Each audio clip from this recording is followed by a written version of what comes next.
Fitra menyarankan agar pemerintah melakukan kajian terkait willingness to pay seorang konsumen sebelum menaikkan tarif. Untuk meningkatkan pendapatan pengemudi tidak hanya melalui tarif. Selain memberi bonus penggunaan big data, dianggap penting untuk membaca zona padat penumpang. Hal ini dianggap bisa meningkatkan efektivitas kinerja mitra. Di sini ada yang ingin menganalisis tentang permasalahan yang terjadi tentang kenaikan tarif ojek online. Ini ada yang ingin menganalisis tentang permasalahan yang terjadi tentang kenaikan tarif ojek online.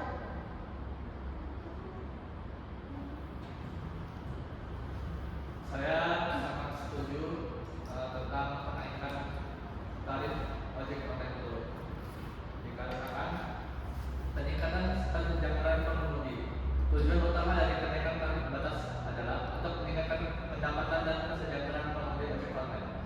Selama ini, tarif yang terlalu rendah seringkali membuat pengemudi bekerja dengan jam yang panjang dan penghasilan yang pada akhirnya mempengaruhi kualitas hidup mereka dan keluarga. Kenaikan tarif yang terukur dapat memberikan penghasilan yang lebih layak. Yang kedua, mengkompensasi biaya operasional yang meningkat. Biaya operasional pengemudi seperti bahan bakar, perawatan kendaraan, dan biaya komunikasi terus meningkat dari waktu ke waktu. Tarif yang tidak disesuaikan akan semakin membebani pengemudi dan berpotensi mengurangi kualitas layanan karena pengemudi mungkin kesulitan untuk merawat kendaraan dengan baik. Kenaikan tarif dapat membantu pengemudi menutup biaya-biaya ini. Yang ketiga, menciptakan persaingan yang lebih sehat. Tarif batas bawah yang terlalu rendah dapat memicu persaingan yang tidak sehat antara pengemudi dan platform, yang pada akhirnya dapat merugikan pengemudi dalam jangka waktu panjang. Dengan tarif batas bawah yang lebih tinggi, persaingan akan lebih fokus pada kualitas layanan, keamanan, dan inovasi, bukan hanya pada harga yang murah. Yang keempat, mendukung keberlanjutan industri. Industri ojek online yang sehat dan berkelanjutan membutuhkan pengemudi yang termotivasi dan memiliki pendapatan yang memadai. Jika pengemudi terus-menerus berada dalam kondisi ekonomi yang sulit, hal ini dapat menyebabkan penurunan jumlah pengemudi aktif dan mengancam keberlangsungan layanan ojek online secara keseluruhan. Yang kelima, potensi peningkatan kualitas. Layanan dengan pendapatan yang lebih baik, pengemudi cenderung lebih termotivasi untuk memberikan layanan yang lebih baik kepada penumpang. Hal ini dapat mencakup aspek keselamatan berkendara, keramahan, dan ketepatan waktu. Yang keenam, penyesuaian terhadap inflasi dan kenaikan UMR.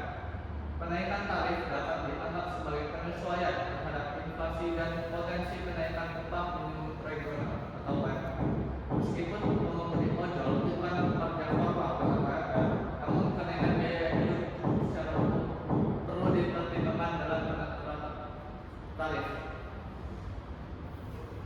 Yang ketujuh, mencerminkan nilai jasa yang sebenarnya. Jasa transportasi ojek online memberikan kemudahan dan efisiensi bagi masyarakat. Tarif yang terlalu rendah mungkin tidak mencerminkan nilai sebenarnya dari jasa yang diberikan, terutama dalam hal perjalanan dan waktu tempuh yang lebih cepat dibandingkan alternatif transportasi lain. Penting untuk dicatat, meskipun argumentasi dasar mendukung kenaikan tarif, implementasi tetap perlu dilakukan dengan kajian yang matang, mempertimbangkan daya beli konsumen dan dilakukan secara bertahap agar tidak menimbulkan gejolak yang signifikan di pasar. Pemerintah dan platform juga perlu mencari solusi lain untuk meningkatkan pendapatan pengemudi secara hanya mengandalkan kenaikan tarif. Sekian, terima kasih. Baiklah, tadi ada bilang tentang solusi bahwa kenaikan itu bisa saja menggunakan solusi lain. Di sini ada keberatan. Silakan. Oke, menurut saya yang pertama Anda bahas tadi beban ekonomi kan. Menurut saya kenaikan tarif pada biaya transportasi itu dapat berpengaruh bagi mereka yang sangat tergantung oleh ojek online. Dan ini juga bisa mengurangi daya beli masyarakat. Selain itu, untuk nomor 2, penurunan permintaan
mengevaluasi dan mendengarkan umpan balik mereka.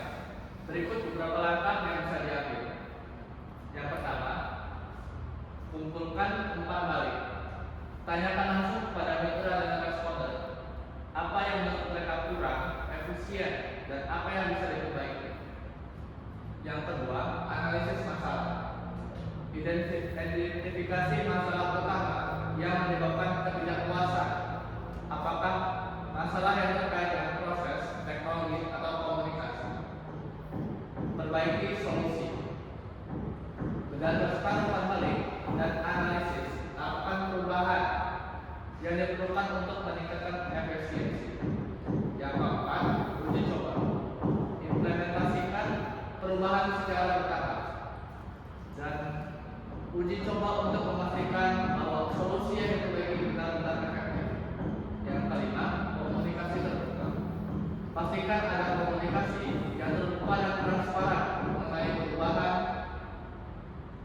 yang dilakukan dan manfaatnya. Cukup sekian.